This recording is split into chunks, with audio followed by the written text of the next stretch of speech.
In lieu of HOVENSA closing on St. Croix, where will the Virgin Islands source our fuel from? You didn't want to start with easier questions, sort of like a glide in.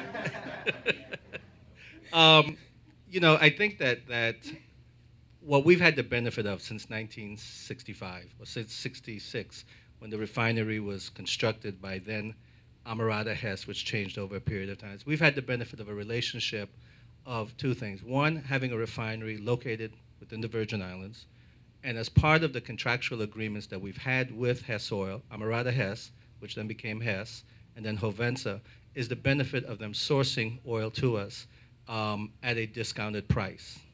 As a result of that, we never had the requirement to go out and look for alternative fuel providers. WAPA, on various occasions, always would bid the fuel contract, but it never had to worry because Hess was obligated to bid on the contract. However, remember, we're in the Caribbean. We're not on a grid where the islands are not interconnected. Other islands do not have refineries. They do not have storage terminals, and they're able to source. So now what we have found as a result of this unfortunate incident, even though the contract would have been up in 2022, is that we now are forced to go out and be able to procure fuel.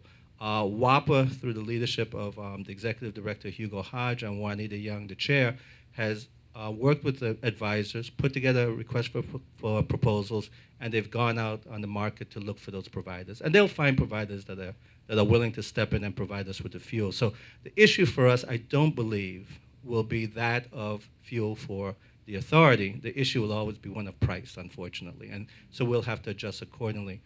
And that's on fuel. On the other side, we also have to be concerned about gasoline with respect to vehicles and for other purposes. We've been fortunate over a period of time that in order to bring prices down, our market, particularly in St. Croix, had gone from the major retailers, Texaco, Esso, Sunoco, others, to independents. In the last year and a half, you've seen St. Thomas also transition away from majors to independents.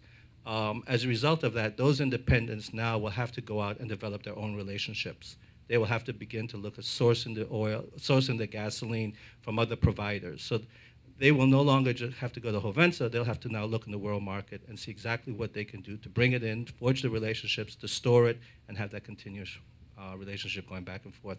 We have about 44 retailers in the territory, of which about 15 are in St. Thomas. And I think someone will always step into the void to be able to provide a service for the right price. And right now what we're finding is that someone will step in. The issue will be our negotiations and the sort of price we'll have to pay.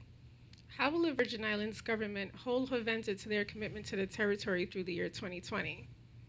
Well, what we're doing right now is that we're discussing with HOVENSA exactly our position. They put their position forward.